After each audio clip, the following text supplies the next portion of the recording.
Hello everyone, welcome back to our YouTube channel. இந்த காலத்து பெண்களுக்கு ஜாயிண்ட் ஃபேமிலி அப்படின்னாலே பிடிக்காது. அது ஏன், என்ன ரீசன் அப்படின்னு சொல்லி இந்த வீடியோவில் பார்க்கலாம். ஒரு மிடில் கிளாஸ் ஃபேமிலிக்கு ஜாயிண்ட் ஃபேமிலியில் இருந்தால் எவ்வளோ கஷ்டம் அப்படின்னு உங்களுக்கு தெரியுமா? வெளியில இருந்து பார்க்குறதுக்கு ஒரு ஜாயிண்ட் ஃபேமிலியை பார்க்குறதுக்கு ரொம்ப சந்தோஷமாக இருக்கிற மாதிரி தெரியும். ஆனால் அந்த வீட்டில் இருக்கிற லேடிஸ்க்கு தான் தெரியும் அது எவ்வளோ கஷ்டம் அப்படின்னு சொல்லி. நான் என்னுடைய ரியல் லைஃப் எக்ஸ்பீரியன்ஸை நான் உங்களோட ஷேர் பண்ணிக்கிறேன். நான் 12 இயர்ஸ் ஒரு ஜாயிண்ட் ஃபேமிலியில் வளர்ந்தேன்.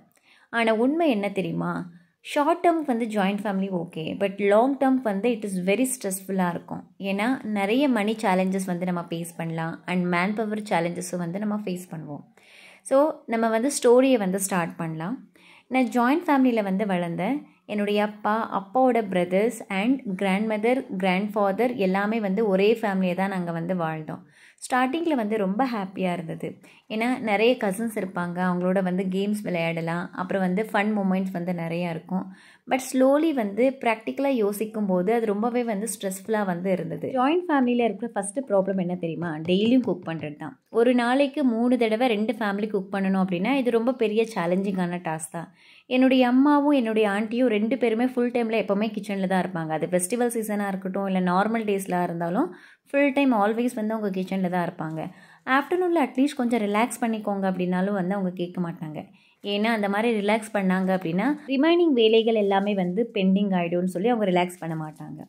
ஸோ நெக்ஸ்ட் டாஸ்க் என்ன அப்படின்னா ஹவுஸை க்ளீன் பண்ணுறது. ஒரு நியூக்ளியர் ஃபேமிலியாக இருந்தால் காலையில் நம்ம க்ளீன் பண்ணிட்டோம் அப்படின்னா ஈவினிங் க்ளீன் பண்ணிக்கலாம், இல்லைனா நெக்ஸ்ட் டே மார்னிங் கூட நம்ம க்ளீன் பண்ணிக்கலாம். அதே ஒரு ஜாயிண்ட் ஃபேமிலியாக இருக்கும்போது நிறைய கிட்ஸ் இருப்பாங்க. அந்த கிட்ஸ் ரொம்ப மெஸ்அப் பண்ணிகிட்டே இருப்பாங்க. அதனால் அவங்களுக்கு ஃபுல் டே வேலை இருக்கும். இந்த மாதிரி ஃபுல் டே வேலை பண்ணுறது ரொம்பவே கஷ்டமான டாஸ்க் தான். நான் ஒரு எக்ஸாம்பிள் உங்களோட ஷேர் பண்ணிக்கிறேன். இப்போ நீங்கள் ஒரு சாக்லேட் வாங்கணும் அப்படின்னு நினச்சாலும் உங்களுடைய குழந்தைக்கு ஒரே ஒரு சாக்லேட் மட்டும் உங்களால் வாங்க முடியாது. ஏன்னா அந்த வீட்டில் இருக்கிற எல்லா குழந்தைங்களுக்கும் சேர்த்து வாங்கணும். நாட் ஓன்லி சாக்லேட், கிளாத்தாக இருக்கட்டும், டாய்ஸாக இருக்கட்டும், எவ்ரி திங் இஸ் டபுள் எக்ஸ்பென்சஸாக இருக்கும் ஜாயிண்ட் ஃபேமிலியில் இருக்கும்போது. நெக்ஸ்ட்டு நம்மளுடைய அப்பா அம்மா ஏதாவது செப்பரேட்டாக பேசணும் அப்படின்னாலும் அந்த இடத்துல அவங்களுக்கு ப்ரைவசி இருக்காது. நம்ம ஜாயிண்ட் ஃபேமிலியில் இருக்கும்போது எதுவுமே நம்ம ஓனாக ஃபீல் பண்ணவே முடியாது. சைடில் வேறு எக்ஸ்பென்சஸ் அதிகமாக இருக்கும். என்னுடைய அப்பா அண்ட் என்னுடைய அங்கிள் ஆல்டர்னேட்டாக மணியை ஸ்பெண்ட் பண்ணுவாங்க.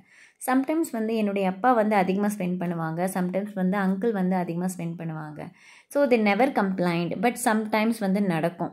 ஸோ இட் இஸ் ஆப்வியஸ் தான், ஒரு பர்சன் நிறைய ஸ்பெண்ட் பண்ணாங்க அப்படின்னா அதர் பர்சன் அதை சேவ் பண்ணிக்கலாம். ஸோ செலவு பண்ணுற 2 பேருக்கிட்டையும் ஒரு அண்டர்ஸ்டாண்டிங் இருந்தது அப்படின்னா அந்த ஃபேமிலி ஸ்மூத்தாக போயிடும். அதே ஒரு பர்சன் அதிகமாக செலவு பண்ணி மற்றொரு பர்சன் அதை அட்வான்டேஜாக எடுத்துக்கிட்டு கம்மியாக செலவு பண்ணுறது, அவங்க சேவ் பண்ணிக்கிறது பண்ணாங்க அப்படின்னா செலவு பண்ணுறவங்களுடைய வாழ்க்கை கேள்விக்குறியாக மாறிடும். ஒரே ஃபேமிலியில் இருக்கிற 2 குழந்தைங்க சண்டை போடுறாங்க அப்படின்னா அம்மாமார்கள் அந்த குழந்தைய மீன்ஸ் ஆப்போசிட்டில் இருக்க குழந்தைய திட்டுறதுக்கு கூச்சப்படுவாங்க. ஏன் அப்படின்னா அந்த குழந்தைக்கும் எனக்கும் சம்மந்தம் இல்லை, நான் எப்படி அவங்கள திட்டுறது, அவங்க அம்மா என்ன நினைப்பாங்க அப்படின்றதுனால நிறைய திட்டுறதுக்கு கூச்சப்படுவாங்க.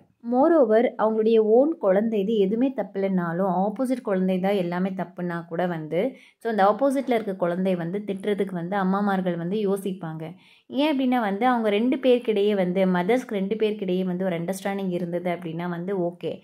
ஸோ இந்த மாதிரி திட்டுறது மூலமாக ஏதாவது அவங்களுடைய மனசு ஹர்ட் ஆகி ஸோ அவங்களுக்குள்ள சண்டை வந்தது அப்படின்னா என்டையர் ஃபேமிலியும் அஃபெக்ட் ஆகும்னு சொல்லிட்டு நிறைய சாக்ரிஃபை பண்ணிப்பாங்க. ஜாயிண்ட் ஃபேமிலியில் இருக்கும்போது நம்மளுடைய நீட்ஸை நம்ம ஃபில்ஃபில் பண்ணிக்கிறதே ரொம்ப கஷ்டம். அப்போவுமே ரிலேட்டிவ்ஸ் அடிக்கடி போனாங்க அப்படின்னா அது இன்னும் ரொம்பவே கஷ்டமாயிடும்.